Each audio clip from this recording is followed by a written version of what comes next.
This show is brought to you by Directory.com, the safest way to hire a contractor. And we are back. First two stories we had were Home Depot. Now we're switching to Lowe's. So Home Depot, don't sue us, please. We're not singling you out. You're all equally bad out there. Sam has the story.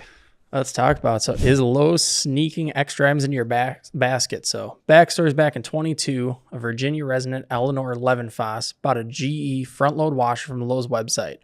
When she went to the checkout, they had a $33.98 water hose automatically to her cart and labeled as required for use.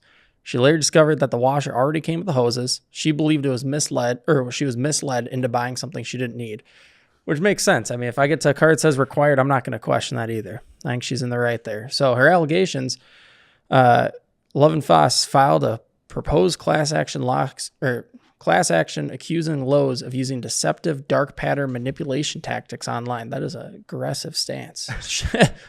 Says they used a sneak into basket method to boost average order value. This method requires customers to remove the extra items before checkout. She claims Lowe's misrepresented optional add-ons as mandatory, violating the Virginia Consumer Protection Act and multiple states' consumer fraud laws.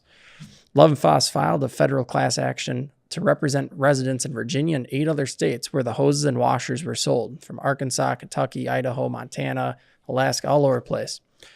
Lowe's came back and said, the court had no jurisdiction under the Class Action Fairness Act because the total value of the hoses was too low. We only scammed people out of $13,000, they said, on 422 transactions. Including the sales of the washers, it was still only $380,000, which was far below the $5 million threshold. They also challenged her representing consumers from other states since she was a Virginia resident. And finally, Lowe's argues the fraud and Virginia Consumer Protection Act claims should be dismissed for being too vague about who made the misrepresentation. Outcome is the last filing was in September 24. Court said they'll decide on whether to dismiss the case with oral argument. There's no dismissal, no settlement, no class action, no ruling. The case remains active and undecided as of 2025. I mean, that's just crazy.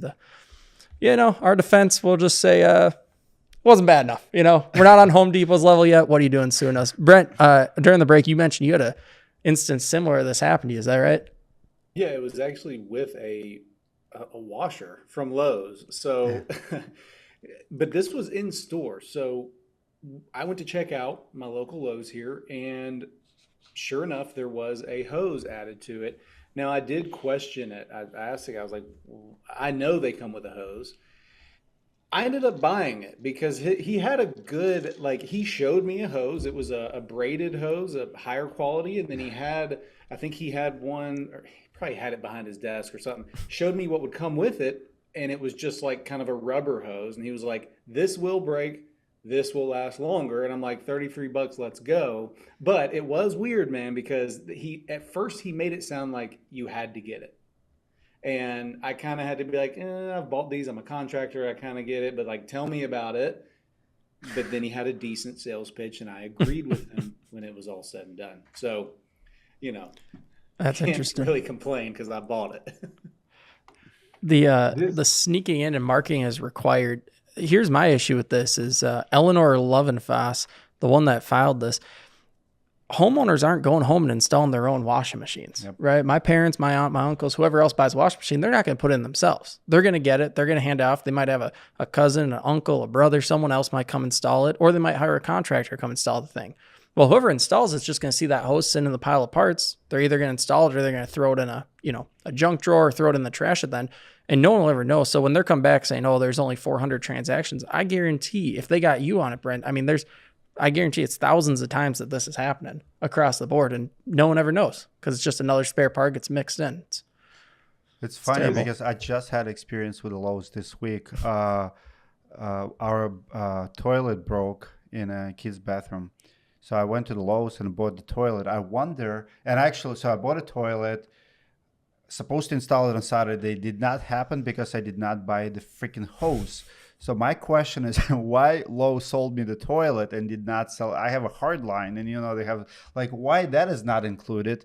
And now I'm reading. Well, I think that's kind of what your point is. The point of what, the altruistic perspective on this is if you go home and realize you don't have the thing, you're pissed off that this expert, right, at this supply store didn't sell you the thing And that you I need. did have a guy helping me. So the Lowe's average helper, well, he was trying to sell me other toilet, and then after he realized he doesn't have it in stock, he turns to me, he's like, "Oh, what you pick, it's actually really good too."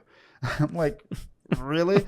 But no, great point, Adam. So you think that they have altruistic approach here to help people? Well, I said that's the altruistic approach to the messaging, right?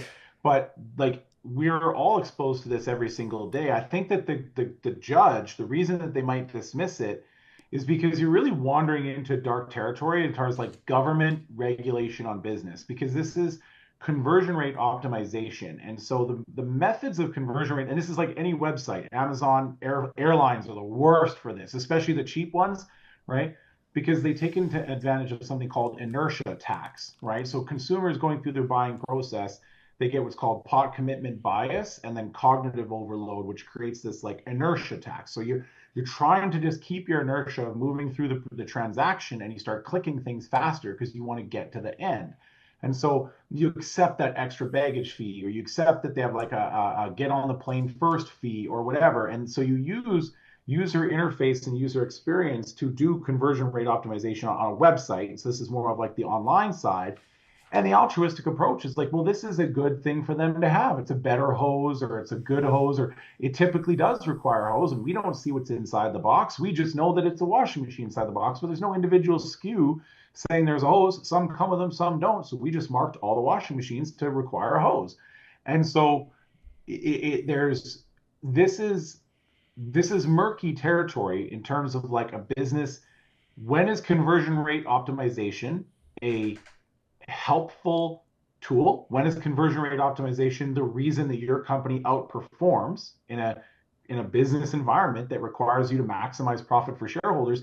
And when does it become manipulative to the point where people are buying things they're not required to buy? And if you have a return policy, it's like you can always return it. So what's the big deal, kind of thing, you know? So like there's a little bit of because like it's not like the transaction's final. They can return it. So like no harm, no foul. At least you didn't get home and didn't have a hose, and you got your new washing machine installed on your Sunday afternoon when your washing machine broke. So I think it's very murky. And if I was a betting person, I think a good lawyer could get that dismissed. I'm not a lawyer, but Well, I'll tell you why I think they might not be able to play devil's advocate on is, you know, if you go buy a toy for your kid, right, you're going to look at the back of the box and say, does it come with batteries, or are batteries not included, right? On the contract side, you do that a lot. You'll go buy the material and you're like, is this included or not? You read the back of the box. I think her issue is that they, according to the homeowner who purchased this, she labeled it, or she said it was labeled as required for use. Now, if they'd required it, may not be included, recommended for install, they could have labeled it a lot of things, but when they label it required for use, that does seem kind of predatory if it's not actually required, if they don't have a way to prove that they verified it was required. And so I think it's really that verbiage that's going to screw them in it. Like I said, they could have just put it as, you know, recommended, check if it's not included, or just leave it on the box. You know, if the box says not included. I agree with you there. Like the language, right? And the lens, which is like a washing machine requires a hose for use. That statement is true.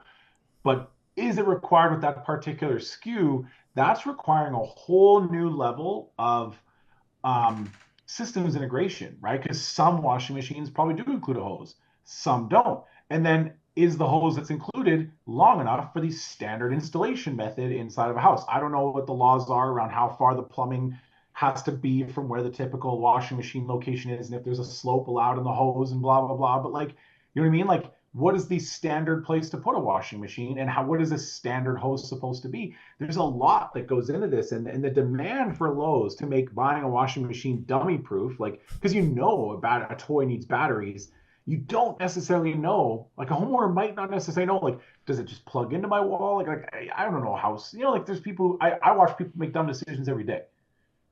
Yep. My question to you guys, because I absolutely love this homeowner, but my question to you is this homeowner one of those who are just looking for lawsuits? Because think about this, like she's online.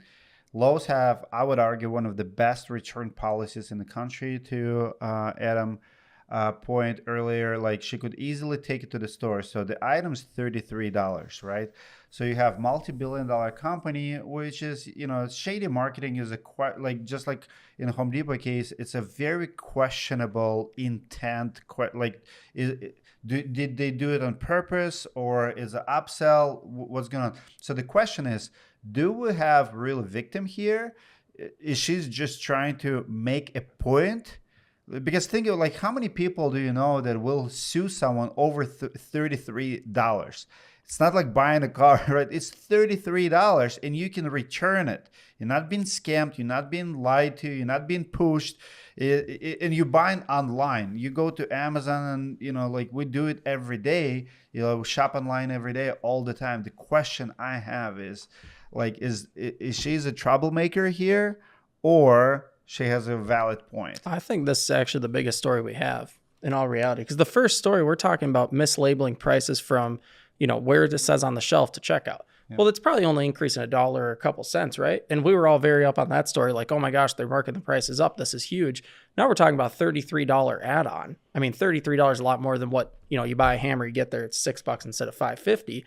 This is way bigger of an amount. The thing is that they only opened this whole case for those exact washing machines and those exact hoses that were purchased. 422 transactions. Yeah. Let's look at how many other transactions on Lowe's website. If I go to buy something, it's going to tell me required for use. It's got to be on hundreds. And, I don't think it was intentional, right? I think they mislabeled it here, required for use. And, the person sitting at Home Depot's corporate center that's designing their website and, oh, we could do this and this will work for this, to your point on conversions and getting people to pay more at the cart. Like, I don't think it was out ill intent, but I would actually argue that this is a larger damages across the board than what that first story was by a mile.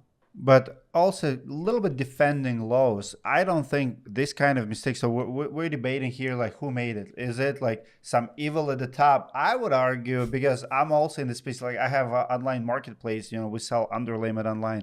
We have to call for every change on a website. I have to call my developer, say, hey, add this text, do this, prove it, right? So think about how many people working on Lowe's and Home Depot websites and things like this. Like if you're a website developer, it makes perfect sense. Well, they buying this, let's add this one. And it could be as innocent as misunderstanding from the merchant there, like person who stocks the shelves of the store, like, hey, if they buy this, they might need this, right? To the person who is putting it on a website, who made it like you must have it, it requires was this, right? So it could be miscommunication between developer, online sale, and person who actually sells. I don't know.